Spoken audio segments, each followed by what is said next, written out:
అసలు ఈ మధ్యలో టర్కీ ఎందుకు వచ్చింది? టర్కీ నుంచి డ్రోన్స్ ఎందుకు ఇస్తున్నారు పాకిస్తాన్‌కి? అసలు పాకిస్తాన్‌కి ఇయ్యాల్సిన అవసరం ఏంటిది? అసలు మనకి ఇయ్యాలి ఏమన్నా ఉంటే మేము కదా మీకు ప్రాణం పెట్టింది. టర్కీ ప్రపంచంలో చాలా చిన్న దేశం. చాలా అంటే చాలా భూకంపాలు వస్తూ ఉంటాయి. అప్పుడు ఇస్తా ఉంటే మేము ఫుడ్ డొనేట్ చేసాము. మా ఆర్మీని ఇచ్చాము. మా మెడిసిన్స్ ఇచ్చాము. అన్నీ ఇచ్చాం. అయినా కూడా సిగ్గు లేకుండా టర్కీ డ్రోన్స్ మొత్తం సీక్రెట్‌గా ఎవరికి తెలియకుండా ప్రపంచ పటంలో అసలు ఎవ్వరికీ ఇన్ఫ్లుయెన్స్ లేకుండా, ఎవరికి చెప్పకుండా కూడా మొత్తం మన పాకిస్తాన్‌కి సపోర్ట్ చేశారు. వీళ్ళకైతే మనుందా?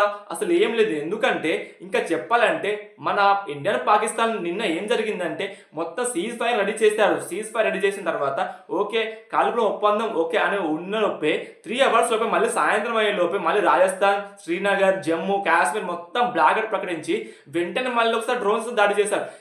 ఇంకా చాలా గ్రేట్‌ఫుల్ విషయం ఏమంటే సీజ్ ఫైర్‌ని అసలు ఒప్పుకోలేదు మన ఇండియన్ గవర్నమెంట్ గాని, ఇండియన్ ఆర్మీ కూడా. ఎందుకంటే వీళ్ళు ఒప్పుకుని ఉంటే ఒకవేళ సైలెంట్ అయిపోతే ఒక్కసారి మళ్ళీ ఎంత విధ్వంసం జరుగుతుందో వీళ్ళు ఒకటే చేస్తున్నారు. ఎందుకంటే మన ఎయిర్ బేస్ ట్రాక్ చేస్తలేరు, మన ఇండియన్ ఆర్మీని ట్రాక్ చేస్తలేరు, కానీ ఓన్లీ సివిలియన్స్ చంపాలని చూస్తున్నారు. ఎందుకంటే సివిలియన్ చంపితే చాలా ఎంజాయ్ చేద్దామని. ఇప్పుడు మనం చేసే ఒక చిటికేస్తే ఒక్కసారి మనం మిస్సైల్ పంపితే వాళ్ళు ఆపే శక్తి కూడా వాళ్ళకి లేదు ప్రపంచంలో. అసలు వాళ్ళకి కూడా లేదు.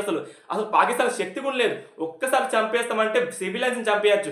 అసలు పాక్ ప్రధానమంత్రి ఎలాంటి దుశ్చర్యకు పాల్పడుతున్నారంటే చాలా దుశ్చర్యకు పాల్పడుతున్నారు. ఇప్పుడు మన సోఫియా ఖురేషీ గారు ఇంకా చాలా అయితే ఇంకా ఓమికా సింగ్ గారు వాళ్ళు అంటున్నారు మేము చాలా అయితే 9 డిస్ట్రాయ్ చేసేసాం ఎయిర్ బేస్ ని అని చెప్పడంతో వాళ్ళ ఎయిర్ బేస్ పోయినందుకే వాళ్ళు సీజ్ ఫైర్ ఒప్పుకున్నారు అని వాళ్ళకి తెలుస్తుంది. వాళ్ళు కాళ్ళు బేరానికి వచ్చారు, మేము పోలేదు, మన ఇండియన్ గవర్నమెంట్ పోలేదు అని ఫస్ట్ గుర్తుంచుకోండి. ఇంకా చెప్పాలంటే ముందు నుంచి చెప్పాలంటే ఫస్ట్ టైం మన వీడియోని ఎవరైనా చూసినట్టయితే ఖచ్చితంగా ఒక లైక్ వేసుకోండి, సబ్స్క్రైబ్ చేసుకోండి. ఖచ్చితంగా అప్డేట్ ఇస్తూ ఉంటాను. చాలా అప్డేట్ వస్తున్నాయి, చాలా అడుగుతున్నారు కానీ ఇస్తూ ఉంటాను. మీరు ఏమైనా అప్డేట్ ఇవ్వాలనుకుంటే మిస్టర్ బిగ్లా అని ఇన్స్టాగ్రామ్ అకౌంట్ ఉంటుంది, వెళ్ళి చూడండి ఒకసారి. అక్కడ కూడా అప్డేట్ ఇస్తూ ఉంటాను. ఒకసారి ఫాలో కొట్టి నాకు అప్డేట్ ఇస్తానని కోరుకుంటున్నాను. అలాగే సబ్స్క్రైబ్ చేయండి ఈ ఛానల్ని. ఓకే ఇప్పుడు వెళ్దాం, ఇప్పుడు మొత్తం స్టోరీలు వెళ్దాం. నిన్న మధ్యాహ్నం ఏం జరిగిందంటే సీజ్ ఫైర్కి ఒప్పుకున్నంత లోపే అక్కడ ఏం జరిగింది, సీజ్ ఫైర్ ఒప్పుకున్నాం ఓకే, మన భారత సీజ్ ఫైర్కి ఓకే ఒప్పుకుంది, ఓన్లీ కాల్పు ఒప్పందమే ఒప్పుకుంది. సింధు నది జిల్లాలు దౌత్యపరమైన ఒప్పందాలు అన్నీ ఒప్పుకోలేదు. ఎందుకంటే మేము ఇయ్యము, ఎందుకంటే మీరు టెర్రరిస్ట్ మీద ఎలాంటి డిసిషన్ తీసుకుంటారు మీ పాకిస్తాన్ అని చెప్పే తర్వాతనే మేము ఏమైనా డిసిషన్ తీసుకుందామని చెప్పడం జరిగింది. ఆ తర్వాత మళ్ళీ ఈ ప్రపంచంలో ఏం జరుగుతుందో అసలు చాలా విడ్డూరంగా ఉంది. ఎందుకంటే పాకిస్తాన్ ఒకవైపు ప్రధానమంత్రి సీజ్ ఫైర్కి ఒప్పుకున్నామని చెప్పే లోపే మళ్ళీ ఈ పాకిస్తాన్ దొంగ బుద్ధి ఆర్మీ ఇలా చేస్తుందంటే ఇప్పుడు పాకిస్తాన్ టెర్రరిజం ఒకటి, పాకిస్తాన్ ఆర్మీ ఒకటి, వేరు కాదు ఒకటే. ఈ రెండు కలిసి పనిచేస్తున్నాయని ఫస్ట్ టైం అన్ని రూపాయి. ఎందుకంటే అసలు పాకిస్తాన్ ప్రధానమంత్రి ఏం చెప్పారు, మేము సీజ్ ఫైర్ ఒప్పుకున్నాం, మీ కాల్పులు ఆపేయండి అని చెప్పే లోపే మళ్ళీ వీళ్ళు ఏం చేస్తున్నారంటే మీ పాకిస్తాన్ ప్రధానమంత్రి ఒప్పుకున్నారు బట్ మేము ఒప్పుకోలేదు అని చెప్పడం జరిగింది. సో దీంతో మళ్ళొకసారి సీజ్ ఫైర్ క్యాన్సిల్ అయిపోయింది, వైలేట్ అయిపోయింది.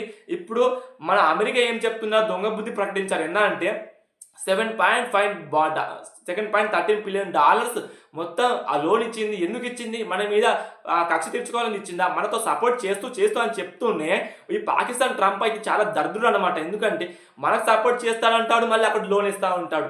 ఎందుకు ఇలా ఇస్తూ ఉంటాడు అనేది అర్థం కాదు. ఇంకా చెప్పాలంటే ఈ టర్కీ చాలా డ్రోన్స్ ఇచ్చిందని తెలుస్తుంది. ఇలాంటి వైలేట్ అయితే చేయొద్దు. ఎందుకంటే ఇంకోసారి ప్రపంచంలో మీకేమైనా ఆపద వస్తే అసలు భారతదేశం మీకైతే అండగా ఉండదు, ఇది పక్కా. ఎందుకంటే ఇంకా చెప్పాలంటే మన సుదర్శన్ చక్ర ఎందుకైతే ఉందో దానికైతే మేము కట్టుబడి ఉన్నాం. ఎందుకంటే రష్యా మాకే స్నేహితుడు అనమాట. ఎందుకంటే పక్క స్నేహితుడు. రష్యా ఏ అణువాయుధులు కానీ ఏ ఆయుధాలు కానీ ఎవ్వరికి అమ్మదు.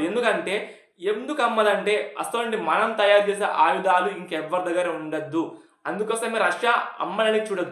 మన ఇండియాకి ఎందుకు అమ్ముతున్నానంటే రష్యా ప్రధానమంత్రి చాలా మంచివాడు అనమాట. ఇండియా తరపున నా పీపుల్స్ అంటే ఇండియన్ పీపుల్స్ అని చాలా ఇష్టం.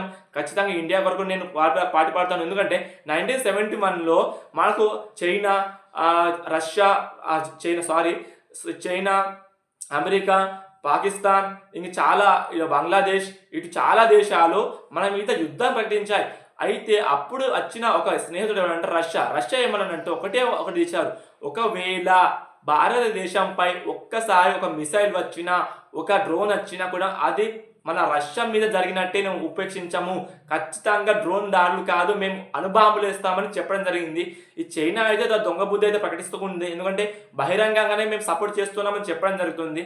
ఇంకా చెప్పాలంటే ఈ సీజ్ ఫైర్ వైలెట్ అయిపోయింది కాబట్టి ఇప్పుడు ఏం చేద్దాం, ఇంకా చెప్పాలంటే నైట్ మొత్తం ఒక ఇద్దరు టెర్రరిస్ట్ వచ్చేసి మొత్తం ఫించెన్ దాటి వచ్చేసి మన ఇండియన్ ఆర్మీ డ్రెస్సులు వచ్చేసి మమ్మల్ని చంపుదామని చూస్తే వెంటనే ఇండియన్ ఆర్మీ గుర్తించి వెంటనే వాళ్ళని లేపేసింది.